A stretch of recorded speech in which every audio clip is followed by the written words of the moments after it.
এই নান্দনিক ক্লাবের মাঠে এটাকে কত সুন্দর করে সাজানো হয়েছে দেখুন।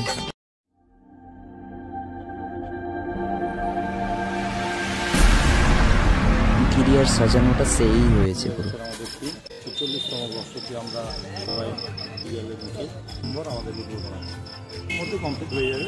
দিনব্যাপী আমাদের থাকে নান্দনিকের বিসর্জনে আসার জন্য সেরা পুজো আমাদের। এখন আমরা দাঁড়িয়ে আছি কন্টাই নান্দনিক ক্লাবের মাঠে। তো নান্দনিক ক্লাবের এবারের যে থিম সেটা অত্যন্ত সুন্দর হয়েছে। এই যে মন্দিরটাকে কত সুন্দর করে সাজানো হচ্ছে দেখুন। আজকে মহালয়া।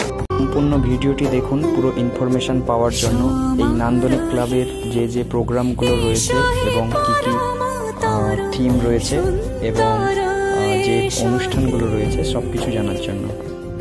সমারোহে এসো হে পরমতর সুন্দর এসো হে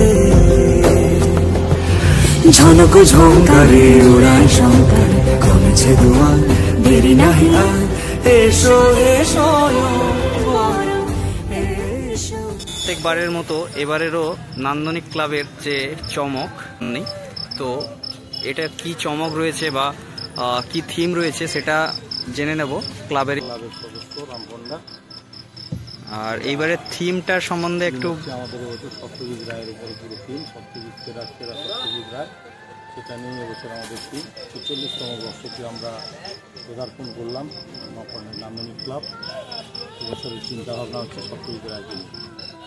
সত্যজিৎ রায়ের সব কিছু এখানে ভেতরে দেখানো হবে।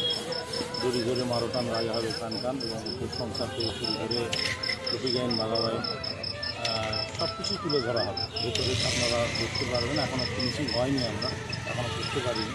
আগামী পরশু আমাদের উদ্বোধন আছে 23 তারিখ সন্ধ্যাবেলায়।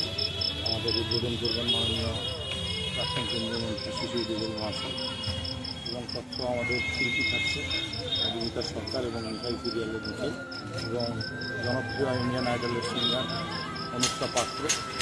সঙ্গে থাকছে একটা রিডলস ব্র্যান্ড। এই নিয়ে আমাদের আগামী পরশু দিন আমাদের উদ্বোধন থাকছে। 23শে সেপ্টেম্বর আমাদের উদ্বোধন আছে। কাজগুলো সব কমপ্লিট হয়ে যাবে, আশা করি হয়ে যাবে। সবই কমপ্লিটের পথে। আমাদের পেছনে আরও ফিগারগুলো আছে, এখনও বসেনি, যেগুলো রেডি আছে। সবই কালকের মধ্যে কমপ্লিট হয়ে যাবে আশা করি। ওয়েদার যদি সব কিছু ভগবানের আশীর্বাদ থাকে, মা দুর্গা মায়ের যদি আশীর্বাদ থাকে, নিশ্চয়ই কালকে অবশ্যই অবশ্যই। আর আমাদের সত্যজিৎ রায়ের সব কিছু দেখানো হবে। বাইরেটা আমাদের যেটি থাকছে তো লালকেল্লার সামনে থাকছে। এই ভেতরটা আমাদের রাজমহল থাকছে পুরো একদম, রাজপ্রাসাদ থাকছে আর সোনার কেল্লা যেটি। ভেতরটা পুরো একদম রাজমহল। দর্শকদের জন্য কি বার্তা রয়েছে আপনার তরফ থেকে? বার্তা থাকবে সবাই যেন সুস্থভাবে পুজোটা উপভোগ করে। নান্দনিক প্রতি বছরের ন্যায় এবছরও দর্শকদের জন্য অনেক কিছু প্রোগ্রাম রেখেছে। আমাদের 4 দিনব্যাপী আমাদের বড় মাপের ফাংশন রয়েছে।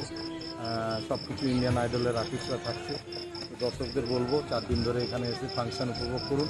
এবং আমাদের মহানবমীতে আমাদের কুমারী পুজো হয়, সেটাও উপভোগ করার জন্য আগ্রহ জানাবো দর্শকদের কাছে। এবং আমাদের এই তথ্য কুমারী পুজোর দিন আমাদের প্রায় 2000 ভাঁড় খিচুড়ি তৈরি হয়, যেটা আমরা আমাদের যে 5-6টা গ্রাম আছে পাশাপাশি, প্রত্যেক গ্রামে প্রত্যেক বাড়িতে আমরা ভোগটা দিয়ে আসি, বাড়িতে পৌঁছে। এটাও যদি কারো গ্রহণ করার ইচ্ছে প্রকাশ থাকে তাহলে আসতে পারেন দর্শকদের জন্য। আর দশমীর দিন তো আমাদের বিসর্জন আছেই। আমরা এখান থেকেই ঘাট পর্যন্ত যাব প্রসেশন করে। এই দশমীর জন্যই অপেক্ষা করে থাকি, ওই আনন্দটা করার জন্য। অনেক লোক হয়, আমাদের একটা লোকের উৎসাহ থাকে নান্দনিকের বিসর্জনে আসার জন্য, আনন্দ উপভোগ করার জন্য। কাঁথির পুজো মানেই নান্দনিকের পুজোটা একদম গুরুত্বপূর্ণ। সেরা পুজো আমাদের, জেলার সেরা পুজো আমাদের নান্দনিক। তো সেই আগ্রহটা থাকে মানুষের, উৎসাহ থাকে সেজন্য। ঠিক আছে, লাইক সাবস্ক্রাইব করে সঙ্গে থাকুন নতুন ভিডিও পাওয়ার জন্য।